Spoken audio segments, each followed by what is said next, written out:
భగవద్గీత ఎందుకు చదివాను చెప్తాను. యాక్చువల్గా భగవద్గీత నేను ఎందుకు చదివాను అనే ముందు మీరు కూడా గ్రంథాల పరిశీలన చేస్తున్నానని చెప్పారు. మీరు గతంలో వీడియో అన్వేషిస్తున్నారు.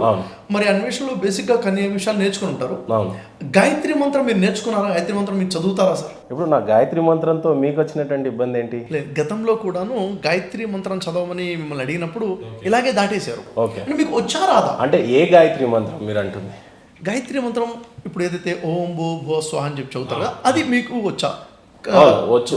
దాని తర్వాత ఇంకేమన్నా అడుగుతారా? అదొకటే అడుగుతారు. యాక్చువల్గా ఏంటంటే ఆధ్యాత్మిక చర్చ ఉంది కాబట్టి దీంట్లో అసలు మీ పరిశీలనలో మీ ఆచరణలో ఎంతవరకు మీరు పరిశీలిస్తున్నారు? గాయత్రి మంత్రం రానంత మాత్రం నేను నష్టమే లేదు అని అంటే ఒక మానవుడు ఇంతకుముందు మనం మాట్లాడుకున్నట్టుగా తన స్వాభావిక రీత్యంగా మానవత్వాన్ని కలిగి ఉండి నీతిగా జీవితం గడిపితే సరిపోతుంది. ఆధ్యాత్మికంగా మీరు రీసెర్చ్ ఉన్నారు కాబట్టి మిమ్మల్ని అడుగుతున్నాను, లేకపోతే ప్రశ్న అడిగేవాడిని కాదు. ఆల్రెడీ మీరు చదువుతున్నాను, స్పిరిచువాలిటీలో ఇంట్రెస్ట్గా ఉన్నారు కాబట్టి అడుగుతున్నాను. ఇంతకు వచ్చంటారా రాదంటారు? కన్ఫ్యూజన్ వచ్చు సార్. కాకపోతే వినే అవకాశం ఉందా మాకు? ఖచ్చితంగా మీరు ఇన్ని చెప్పినప్పుడు గంటలు నేను చెప్పడంలో తప్పేం లేదు. కాకపోతే మీ అంత బాగా చెప్పగలనో లేదో నాకు తెలియదు. చిన్నప్పుడు చదువుకున్నదే. ఓం భూర్భువ స్వః తస్సవితుర్వరేణ్యం భర్గో దేవస్య ధీమహి ధియో యో న ప్రచోదయాత్.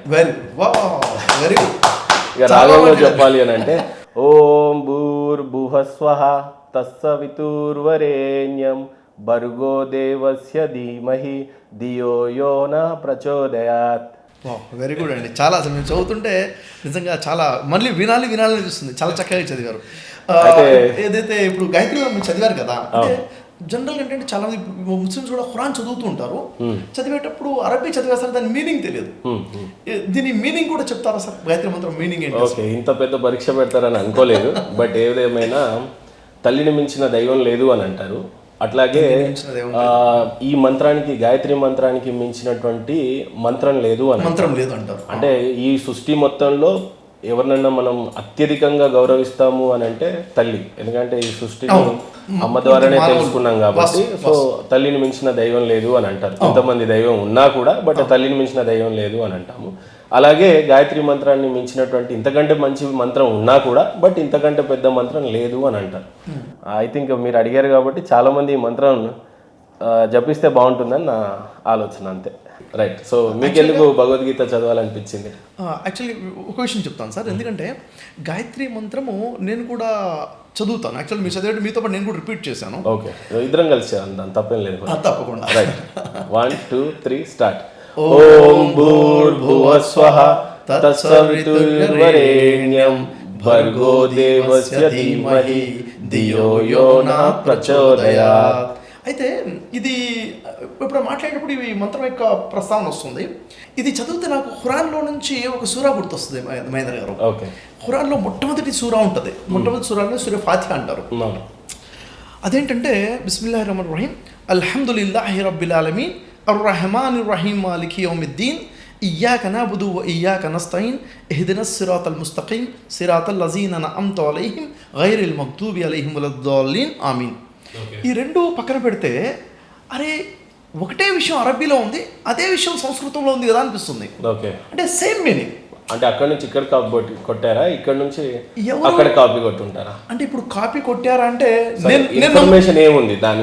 నేను నమ్ముతున్న విషయం చెప్తాను. ఓకే, ఈ మంత్రాన్ని ఏ సృష్టికర్త ఇచ్చాడో అదే సృష్టికర్త ఖురాన్ ఇచ్చాడు కాబట్టి సోర్స్ ఒకటే అంటాం. ఓకే, ఈ మంత్రానికి సూరాకి సోర్స్ ఒకటే, ఏకీభవిస్తాను.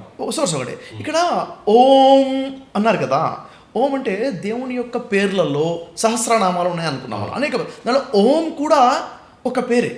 ఓం భూర్భువః స్వః అంటే భూమికి, ఆకాశాలకి, స్వర్గానికి, అంతరిక్షానికి ప్రభు అయిన వాడు అని పిలుస్తున్నాం.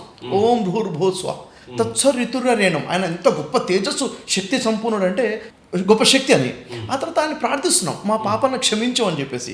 ఆ తర్వాత మాకు రుజు మార్గంలో నడిపించు, మాకు సరైన మార్గాన్ని మాకు ప్రసాదింపచే అని చెప్పేసి. ఇంకా ఎగ్జాక్ట్గా మనం వర్డ్ చూసుకుంటే మహేంద్ర భాయ్, ఇక్కడ పరమాత్మ ఎవరైతే భూమికి, ఆకాశానికి, అంతరిక్షానికి, సమస్తానికి, స్వర్గలోకాలకి ఆ పరమాత్మ ఉన్నాడు అన్న ఎంతో గొప్ప తేజస్సు కలిగినటువంటి శక్తి. ఆ తర్వాత మాకు సరైన జ్ఞానాన్ని సరైన బుద్ధి వివేకాన్ని ప్రసాదించు అని చెప్పేసి ప్రార్థన. అది ఓకే, గాయత్రి మంత్రంలో ప్రార్థన. ఇది ఎప్పుడు చదవమని అంటారంటే బ్రహ్మగడి అంటారు కదా, బ్రహ్మగడి ఎర్లీ మార్నింగ్, దీన్ని తహజ్జుద్ టైం అంటారు. ముస్లిమ్స్ ఏమో తహజ్జుద్ టైం అంటారు, ఇక్కడేమో బ్రహ్మగడి అంటారు. పేరు మారేసరికి మొత్తం వేరనుకున్నాం, లేదు ఒకటే, ధర్మం ఒకటే. అప్పుడు లేచి గాయత్రి మంత్రం చదవమంటున్నారు. అంటే భూమి ఆకాశాలకి ప్రభువా, నువ్వు చాలా గొప్పవాడివి, నువ్వు మా పాపాలను క్షమించే శక్తి ఉన్నటువంటి వాడివి, నువ్వు మాకు రుజుమార్గాన్ని చూయించు అని చెప్పేసి సంస్కృతం. అదే విషయం ఇక్కడ కూడా ఉంది. ఇక్కడే ఉంటుంది అల్హమ్దులిల్లాహి రబ్బిల్ ఆలమీన్, సకల రకాల పొగడ్తలు నీకే చెందుతాయి, నువ్వు సకల లోకాలకి ప్రభు. అదే కదా ఇక్కడ కూడా ఉంది.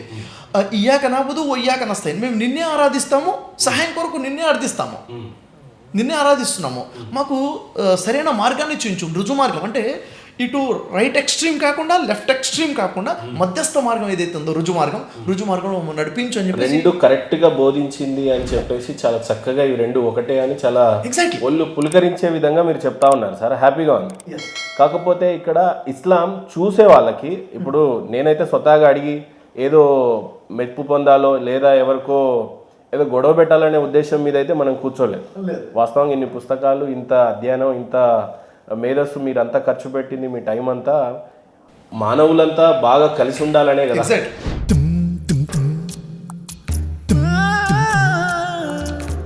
వచ్చునాడు నీవు వెంటేమి తెచ్చేవు, పోవునాడు నీవు తీసుకెళ్లేదేమిటి, మున్నాళ్ళ ముచ్చటకే మురిసేవు భ్రమసేవు, ముందుగతిగాన కాబో మనసా.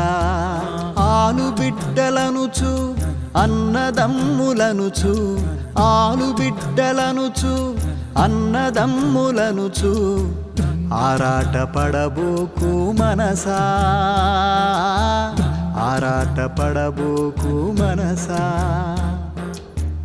వారిని వదిలి నీవు వెళ్ళేటి రోజున, వారిని వదిలి నీవు వెళ్ళేటి రోజున, నీ వెంట ఎవరు రారు మనసా, నీ వెంట ఎవరు రారు మనసా. ఆస్తిపాస్తుల కొరకు అస్తమానం నీవు, ఆస్తిపాస్తుల కొరకు అస్తమానం నీవు, కుస్తీలు పట్టేవు మనసా, కుస్తీలు పట్టేవు మనసా. అస్థిరముల పైన గస్తీలు నీకేలా, అస్థిరముల పైన గస్తీలు నీకేలా, వాస్తవమాలోచించు మనసా, వాస్తవమాలోచించు మనసా.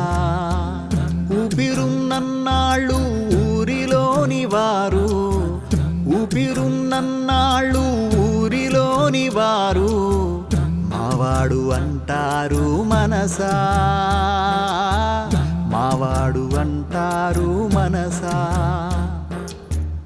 ఊపిరిపోగానే భార్యా బిడ్డలు కూడా, ఊపిరిపోగానే భార్యా బిడ్డలు కూడా, నిన్ను తాక జంకుతారు మనసా, నిన్ను తాక జంకుతారు మనసా. నీదన్న దేహమే నిన్ను కాదని పోవు, నీదన్న దేహమే నిన్ను కాదని పోవు, నిదనేదేదికా మనసా, నిదనేదేదికా మనసా. ఎవరిది ఏదీ లేదు, ఏదీ నీతో రాదు, నిజమింతే తెలుసుకో మనసా, నిజమింతే తెలుసుకో మనసా.